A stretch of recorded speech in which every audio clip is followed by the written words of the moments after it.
Hello friends, তোমরা সবাই কেমন আছো? আশা করি সবাই ভালো আছো। আমিও বেশ ভালো আছি। তো এই যে দেখছো, আমাদের বাড়ির ঠিক সামনে না একটা ছোট্ট পুকুর আছে। খুব বেশি বড় নয়, ছোট পুকুর। এতে সারা বছর নয় কলমি শাক নয় শুশনি শাক, তো এটা হতেই থাকে। তো এখন কলমি নেই, এখন শুশনি। দেখো পুকুরটার চারপাশে কিন্তু গোটা শুশনি শাকে ভর্তি। একদম তোমাদের আমি গোটা পুকুরটাই দেখাচ্ছি। জল নেই, কারণ পুকুরটা ছেঁচে দেওয়া হবে বলে জলটা কমিয়ে দেওয়া হয়েছে। তো এই দেখো টোটাল শুশনি শাকে ভর্তি। তো আমার পাড়ার সবাই মোটামুটি প্রত্যেক দিন আসে, এসে শুশনি শাক তুলে নিয়ে যায়। তো আমি কোনো দিনই বারণ করি না, কারণ আমি কোনো কিছুতেই কাউকে বারণ করি না। আর আমি তো জানি রোজ দিন শুশনি শাক যদি রোজ তোলা হয়, তবে কিন্তু শাকটা ভালো থাকে, পোকা লাগে না, সুন্দর একদমই স্বচ্ছ একটা জিনিস, রোজ টাটকা জিনিসটা হয় এবং ভালো হয়, পোকা টোকা লাগে না, ভালো থাকে শাকটা। তো প্রত্যেক দিন কেউ না কেউ আসে, শাক তোলে। তো আমি কিন্তু ভয় পাই, যেহেতু এই পুকুরটায় একটু পাঁক আছে, তো ওই ভয়ে আমি নামতে পারি না। তো কাল সানডে ছিল, তো আমি ভাবলাম যেহেতু সানডে ছিল, তো ঠিক আছে, আজকে একটু সাইডে সাইডে বসে আমি দুটো শাক তুলবো। যেহেতু সানডে মানে চাপ নেই, তো তোলা যেতেই পারে, একটু সময় নিয়ে তুলবো ধীরে ধীরে, আস্তে আস্তে। তো এই ভেবে আমি নেমেছিলাম। তো বড় মেয়েকে বললাম যে চল দুজনে মিলে তুলি। ও বলে না মা, আমি একদম এখানে নামবো না, তুমি বসে বসে তোলো। তো আমি এক সাইডে বসেই তুলছিলাম। তো হঠাৎ ইচ্ছে হলো যে সাইডের দিকে তো ছোট ছোট, তো একটু এগিয়ে গেলে বেশ বড় বড় আছে।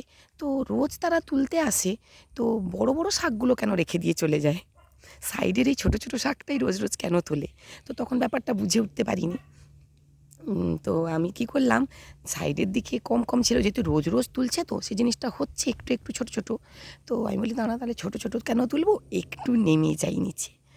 ব্যাস, ওখানেই বিপদ। আমি যা এক পা সামনের দিকে এগিয়ে দিয়েছি, তো একদম আমি পুরো পাঁকের মধ্যে একেবারে সোজা ঢুকে গেলাম। তো তোমাদের দেখাই, চলো, কাল যে ঢুকে গেছিলাম পাঁকের মধ্যে, আমি দেখাচ্ছি। এই যে এইখানে, এই খুব বেশি দূরে যাইনি, তো একেবারে কাছে, কিন্তু এখানে মারাত্মক পাঁক, পুরো একেবারে লম্বা এত বড় পাগুলোই পুরো ঢুকে গেল। তো এটা উঠতে তো পারিনি একদম। তো কি করব, কিন্তু দেখো সাইডে দেখো সব বড় বড়, সব বড় বড় শাক, কিন্তু সাইডের দিকে একেবারে ছোট, একটু এগিয়ে গেলে বড় শাক। তো ওই লোভেই কিন্তু আমি পাটা সামনের দিকে দিয়েছিলাম, তো ওই বিপদেই পড়া। তারপর তো চিৎকার করলাম, একা তো একেবারে উঠতেই পারছি না, কোনোভাবে পাটা নিচ থেকে টেনে তুলতে পারছি না। তো কি করব, চিৎকার করতে, তো মেয়ে ছুটে আসলো, পাশে আমার বড় জায়ের মেয়েও ছুটে আসলো, একটা বড় লাঠি আমার হাতে দিল। তো সে ভাবলাম যে লাঠিটাকে জোর দিয়েই উঠবো, কিন্তু দুঃখের কথা লাঠিটা ভেঙেই গেল। একদম বেশ মোটা লাঠি ছিল, কিন্তু ভেঙে গেল, কিছু করার নেই, নিজে ভর দিয়ে উঠতে পারছি না, এতটাই মোটা পাঁকে ঢুকে গেছি। তো তারপর দু মেয়ে আমাকে টেনে মোটামুটি ওপরে তুললো।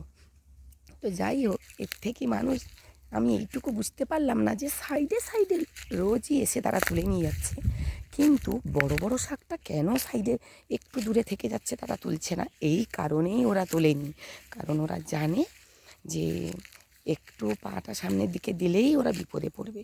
তো ওই জন্যই ওরা একদম ভরসা করে পা সামনের দিকে দেয়নি। কিন্তু আমি ভাবলাম যে রোজ রোজ ওরা সাইডে ছোট ছোট শাক তুলছে, আর একটু পাটা সামনের দিকে দিয়ে বড় বড় শাক কেন তুলছে না, তো আমিই না হয় একটু নেমে যাই তুলি।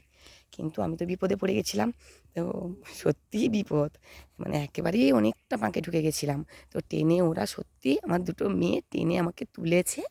তো উঠার পরে তো আমার প্রচুর শিক্ষা হয়েছে। তো জানি না আমি আর কোনো দিনও এরকম নেমে খাবো নাকি।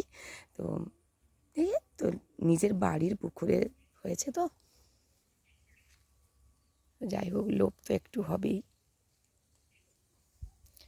তো ঠিক আছে, তোমাদের কোনো এরকম অভিজ্ঞতা আছে নাকি, প্লিজ জানিও। এটা কিন্তু আমার একটা চরম অভিজ্ঞতা। ঠিক আছে, টাটা।